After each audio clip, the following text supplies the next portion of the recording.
could just have given straight away the apologies of our leader, the Honorable Raila Amolo Odinga. He'll be trying to get back today from Germany. And we also have apologies of our sister, Honorable Mother Karua, and also Wycliffe Oparanya, Ambetsa Oparanya.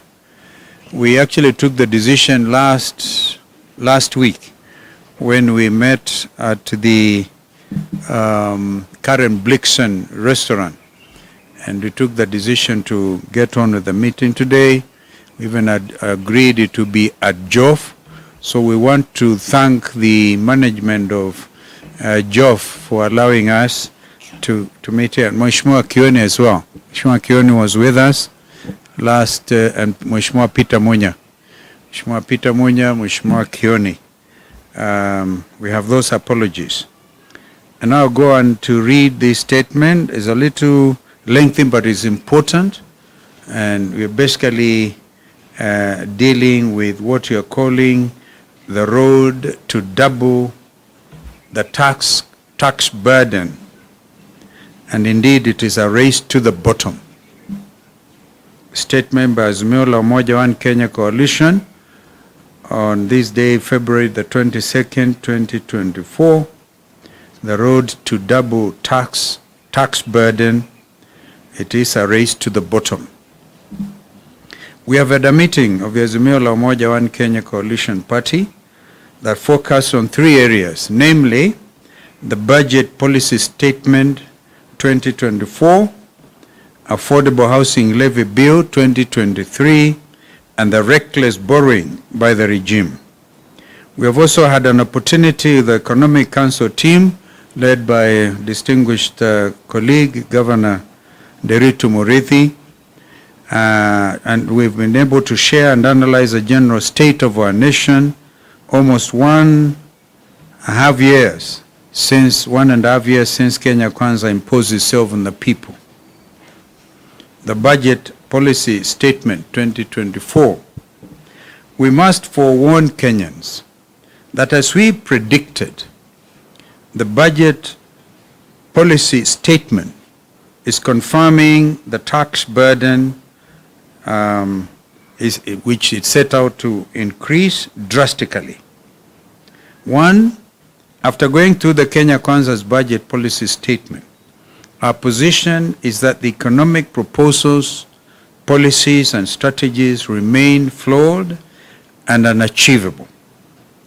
As we have always said, this regime is completely irredeemable.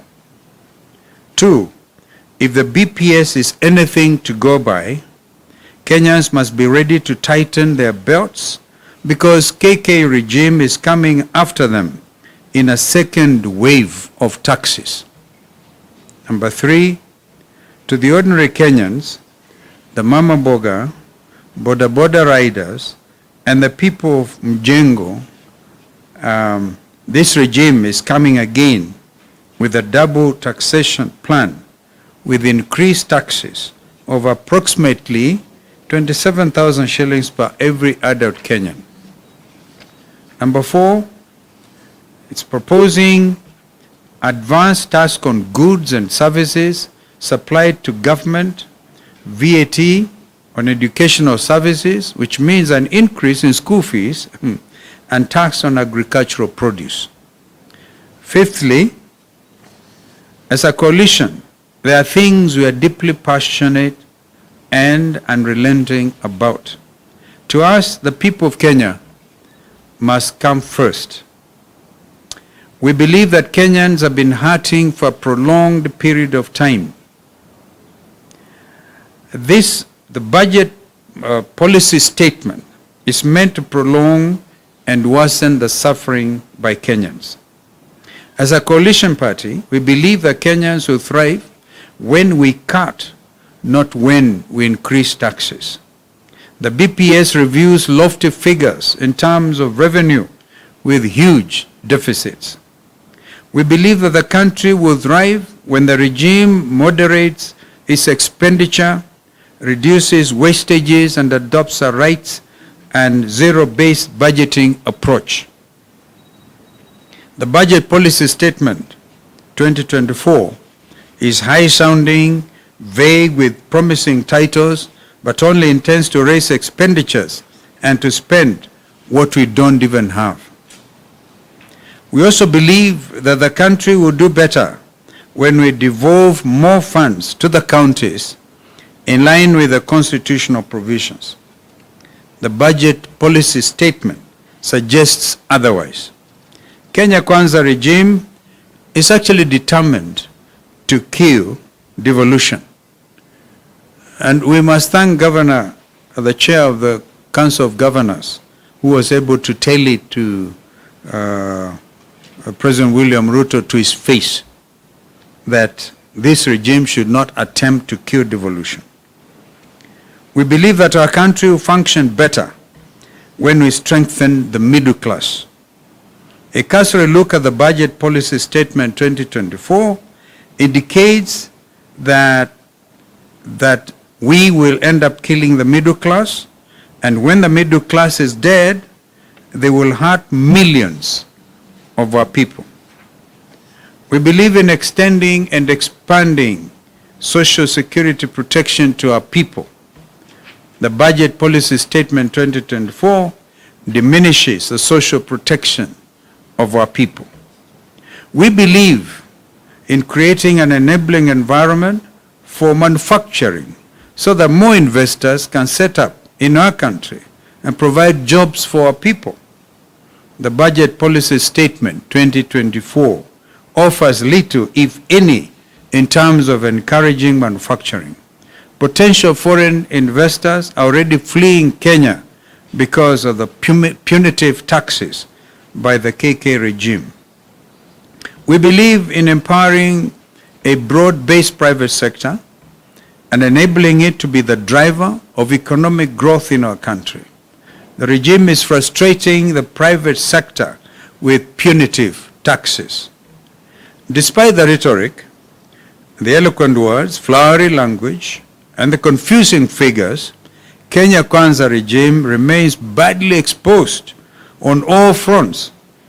As I present their second budget policy statement, it is clear that we are in a second phase of a reckless race to the bottom.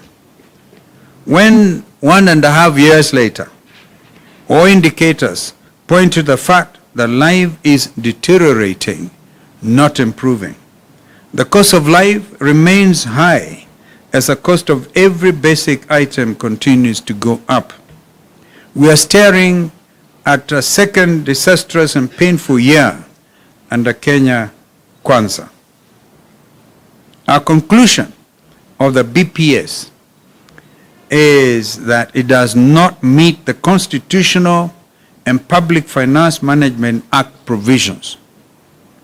We commit to reject any further punitive taxation imposed on Kenyans by this regime in the name of economic transformation. Or is it what they call bottom-up? And on the Affordable Housing Levy Bill 2023, if you can recall, ladies and gentlemen and members of the press, the Affordable Housing Levy Bill 2023 was introduced to the House after the courts twice declared the housing levy, which is meant to finance the affordable housing program, unfair, discriminatory, and unconstitutional. As such, as we speak, it remains unconstitutional. Given the foregoing, we would like to first congratulate the bold Azimio members of Parliament who, during the second reading of the controversial bill, remained firm to the wishes of Kenyans and voted against the bill. Secondly, we ask Kenyans to now put on notice the members of Parliament who betrayed their wishes by voting for the punitive bill. While the Affordable Housing Levy Bill 2023 could have been passed in the National Assembly as per the wishes of KK regime, it was largely against the wishes of majority of suffering Kenyans. We therefore commit to protect the interests of Kenyans at all times. The proponents of the Affordable Housing Levy Bill 2023 have christened it as an empowerment, as an employment creator, but nothing can be further from the truth. It remains a punitive tax collection avenue punitive tax collection avenue from the already suffering Kenyans. As the Affordable Housing Levy Bill 2023 moves to the Senate, we once again ask the senators from across the political divide to be patriotic and reject this bill in toto. It is a bad bill for the people of Kenya. In the